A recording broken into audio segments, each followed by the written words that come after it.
Hello बच्चों, this is finish Gautam from K2 institute. आज की वीडियो बच्चों बहुत इंपॉर्टेंट होने वाली है क्योंकि आज की वीडियो के अंदर हम बायोलॉजी की एक जर्नी की शुरुआत करेंगे जो हमें नीट तक लेकर जाएगी। ठीक है, तो स्टार्ट करें। बायोलॉजी, सबसे पहले हमें समझना होगा कि बायोलॉजी है क्या। तो बच्चों हमें एक बेसिक सा आइडिया है बायोलॉजी के बारे में। बायो का मतलब है यहाँ पर लाइफ। ठीक है, so what is biology? It is the science of life. बच्चों जिंदगी का विज्ञान है बायोलॉजी। ठीक है, अब अगर मैं आपसे लाइफ के बारे में बात करूं तो लाइफ किसके अंदर होती है? लिविंग के अंदर। हाँ के ना? लाइफ जो है बच्चों लिविंग के अंदर है। इसी वजह से अगर आप अपनी 11th क्लास की बायोलॉजी की बुक की बात करोगे, एनसीईआरटी, इसमें जो फर्स्ट चैप्टर रखा गया है बच्चों वही है लिविंग वर्ल्ड। अगर आपको इतनी बात समझ में आ रही है तो एक बात हमें यहीं क्लियर हो जाती है कि अगर हम बायोलॉजी की बात करेंगे तो हम किसी भी नॉन लिविंग स्ट्रक्चर के बारे में बात नहीं कर रहे होंगे। पूरी बायोलॉजी के अंदर, चाहे आप 11th की बात करो, चाहे आप 12th की बात करो, चाहे आगे आप किसी भी क्लास की या किसी भी कॉलेज की बात करो, किसी भी सेशन में आपको कभी भी नॉन लिविंग चीज़ों के बारे में बायोलॉजी के अंदर पढ़ने को नहीं मिलेगा। आपको हमेशा लिविंग चीज़ों के बारे में ही पढ़ना होगा बायोलॉजी के अंदर। यहाँ तक समझ में आ रहा है? अब अगर हम बायोलॉजी की जर्नी तक जाना चाहते हैं बच्चों, तो जर्नी की शुरुआत बहुत बेसिक से करेंगे हम। बायोलॉजी का बेसिक, तो बायोलॉजी के बेसिक की बात करें बच्चों तो सेल। बायोलॉजी का बेसिक बच्चों सेल है। अब सेल क्या है पहले इसके बारे में बात कर लेते हैं। देखो बच्चों, जैसा कि मैंने आपसे कहा कि biology it is the science of life. अब जिसके अंदर लाइफ है, जैसा मैंने बताया, जिसके अंदर लाइफ है बच्चों वो लिविंग है। तो सेल के बारे में आपने छोटी क्लास से एक डेफिनेशन पढ़ी होगी हमेशा कि एवरी लिविंग इंडिविजुअल, या इंडिविजुअल ना लिखकर हम लिख सकते हैं organism, are composed of cell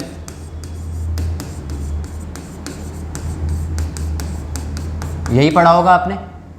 या इसी को अगर मैं एक डेफिनेशन की तरह आपको समझाऊं तो आप ये भी बोल सकते हो जो आपने बचपन से पढ़ा होगा सेल के बारे में, it is the functional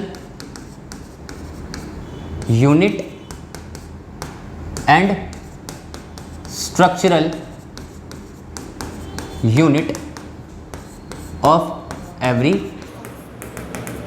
living organism.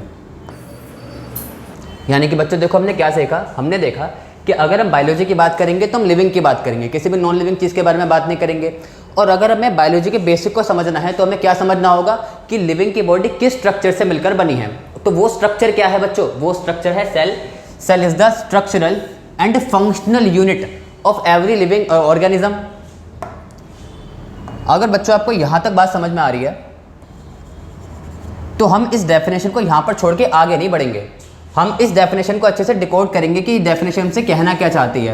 यहां पर स्ट्रक्चरल और फंक्शनल का मतलब क्या है। यहाँ जरा ध्यान से देखो बच्चों, अगर तो मैं आपसे स्ट्रक्चरल की बात करता हूं, डेफिनेशन हमसे कह रही है कि cell is the structural and functional unit of every single living organism.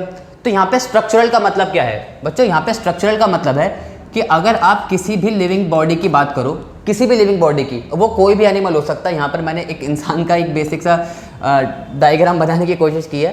आप किसी की भी बात करो, उस पूरी की पूरी लिविंग बॉडी का हर एक छोटे से छोटे, बड़े से बड़ा पार्ट, कुछ भी, सबसे छोटी यूनिट किससे मिलकर बनी होगी बच्चों? सेल से मिलकर बनी होगी। फॉर एग्जाम्पल अगर आप अपनी टंग की बात करोगे तो टंग भी किससे मिलकर बनी होगी? आपकी सेल से मिलकर बनी होगी। और ये सेल जो है बच्चों, ये कोई एक टाइप की नहीं होती हमारी बॉडी के अंदर। हमारी बॉडी के अंदर काफ़ी तरह की सेल्स होती हैं। और ये जो सेल, क्योंकि बेटा सेल ये अलग अलग तरीके की हैं, इसीलिए ये अलग अलग तरीके से फंक्शन पे परफॉर्म करती हैं। बात समझ में आ रही है? फॉर एग्जाम्पल अगर मैं हमारे स्टमक की सेल की बात करूंगा तो वो डिफरेंट टाइप की है, वो डिफरेंट टाइप की है। ठीक है, इसीलिए बेटा वो डिफरेंट फंक्शन परफॉर्म कर पाती है, वो डिफरेंट फंक्शन परफॉर्म कर पाती है। सेम तरीके से बेटा अगर मैं हमारी आइज़ की बात करूंगा तो हमारी आइज़ की जो सेल है वो डिफरेंट टाइप की है, इसीलिए वो डिफरेंट फंक्शन परफॉर्म कर पाती है। तो अगर आपको यहाँ तक बात समझ में आ रही है तो ज़रा रिकैप ले लेते हैं बच्चों। अभी तक बायोलॉजी, लिविंग की स्टडी है बायोलॉजी, और लिविंग की सबसे छोटी यूनिट क्या है? सेल। तो डेफिनेशन में हमने एक पार्ट देखा कि cell is the structural and functional unit of every single living organism. Structural की बात करूंगा तो इसका मतलब क्या है कि किसी भी लिविंग बॉडी की बात करो, उसका हर एक छोटे से छोटा बड़े से बड़ा स्ट्रक्चर किससे मिलकर बना होगा? सेल से मिलकर बना होगा।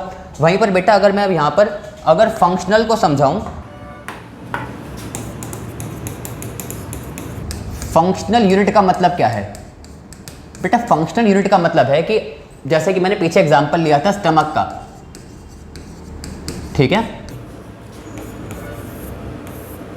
अगर मैंने स्टमक का एग्जांपल लिया था तो बेटा मैंने आपसे कहा कि स्टमक का जो फंक्शन है बेटा वो अलग है। स्टमक का जो फंक्शन है, जिसका मेन रोल है, वो फूड के डाइजेशन में है, ठीक है। फूड के डाइजेशन में स्टमक का हमारा रोल है, मेन रोल। तो इसका मतलब यह है कि कहने को तो हमें ये लगता है कि सर हमारा स्टमक फूड के डाइजेशन में इन्वॉल्व है। रियलिटी ये है बच्चों, स्टमक के अंदर जो सेल्स है ना अलग अलग तरीके की, स्टमक का फंक्शन इन सेल्स की ही वजह से है। यानी कि बेटा आपकी बॉडी का हर एक छोटे से छोटा बड़े से बड़ा फंक्शन किस पर डिपेंड करता है? आपकी सेल पर डिपेंड करता है। आपकी सेल ही एक स्पेसिफिक फंक्शन परफॉर्म कर पाती है, और इसी फंक्शन, और जब ये फंक्शन जो बेटा आपका स्टमक की ये एक सिंगल सेल परफॉर्म कर रही है, जब ऐसे करते करते स्टमक की सारी सेल, या हम कह सकते हैं एक मेजर सेक्शन ऑफ सेल्स एक पर्टिकुलर फंक्शन परफॉर्म कर रही होती हैं, तो हमें ऐसा लगता है कि हमारा स्टमक वो पर्टिकुलर काम कर रहा है। आई होप बच्चों आपको यहाँ तक बात समझ में आ रही है।